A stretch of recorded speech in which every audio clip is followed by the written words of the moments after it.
So we had puppies last night, and today we're going to have a major freeze. It's supposed to be like 26 degrees, and it's like 70 today. Actually, right now it's only about 50 something because we have the wind, but yesterday it was 70. So we have a few things that have already flowered. Our blueberries already have tons of flowers, and they have their new growth on them.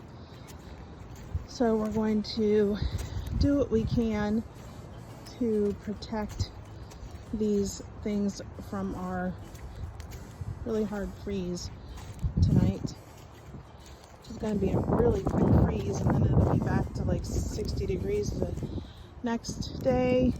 50. See all of the, look at all those flowers on our blueberries. So we're going to get them protected, put a little frost blanket on. The boysenberries and the blackberries should be fine, so we're just going to leave them.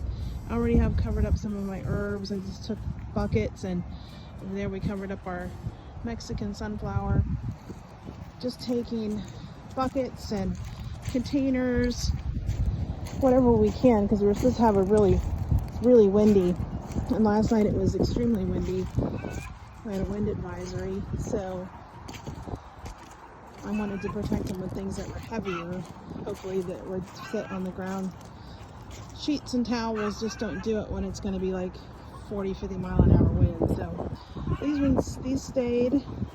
These are herbs. They'll be fine. The Fakahatchee grass makes it through everything, so it'll be good.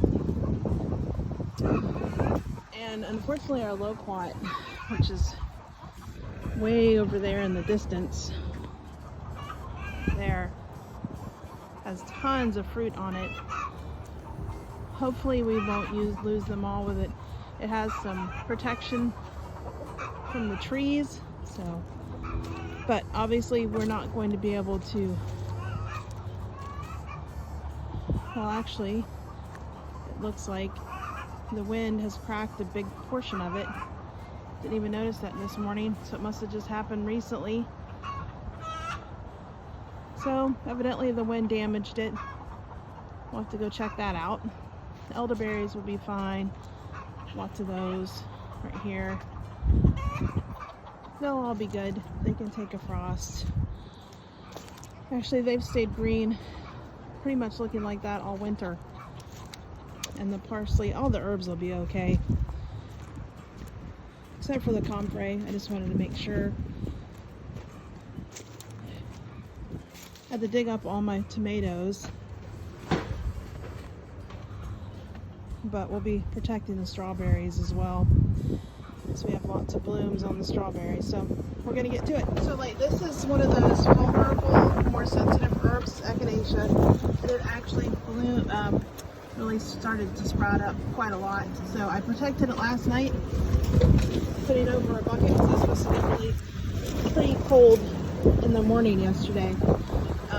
But the bucket blew off in the wind, so I am going to put a stake in the ground, and this works to keep the buckets from blowing over whatever direction the wind's coming. So I'm going to put it at that direction, and so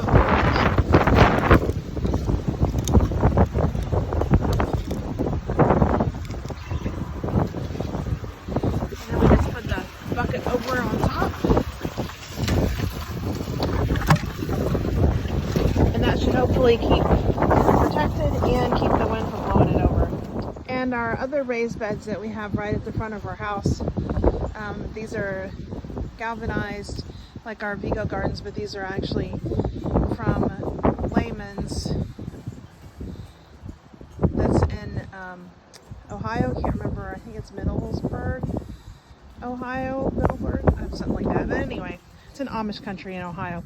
They have a lot of cool stuff, but we got 4 of the kits to make these beds, and one of them, this one has spinach, some lettuces, I believe it's cabbage, that is a kind of cabbage that's in the middle, and we have sugar snap peas and something called it was like a French tendril pea.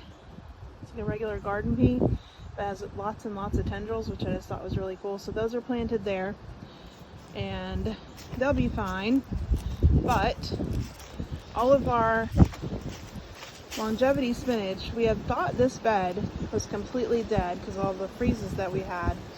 But lo and behold, everything started to pop back up, even though it is not actually considered a perennial, but it did not die. So these raised beds and being buried itself in the soil, so some of them actually survived. And now poor things are going to get a hard freeze. So we have a frost blanket that I'm going to use to cover up this bed so we don't lose our longevity spinach. Freeze event. So a fitted sheet over the strawberries.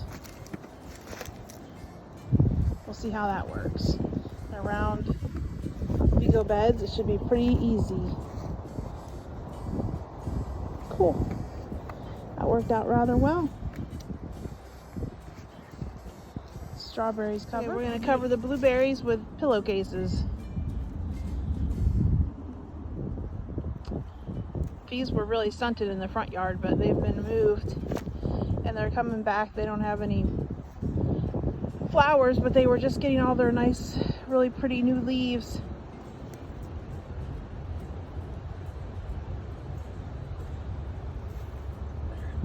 And this one gets a peace, love, and blueberries.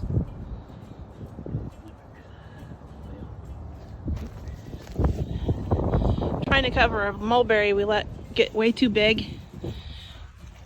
We'll see if that works. The other one, way bigger, tons of fruit on it, too big to cover. Wow, that stuff I ever did, bro. How are we holding this down? I'll get something heavy. It took the last My cold, handy dandy frost blanket that's lasted, row covers that have lasted quite a long time. No, it took the last cold though. Huh? No, it didn't. Well, But yeah, it did because it came back. all the stuff burnt. But it came back. And yet another wonderful use of cattle panels to hold down the frost cover on the raised bed.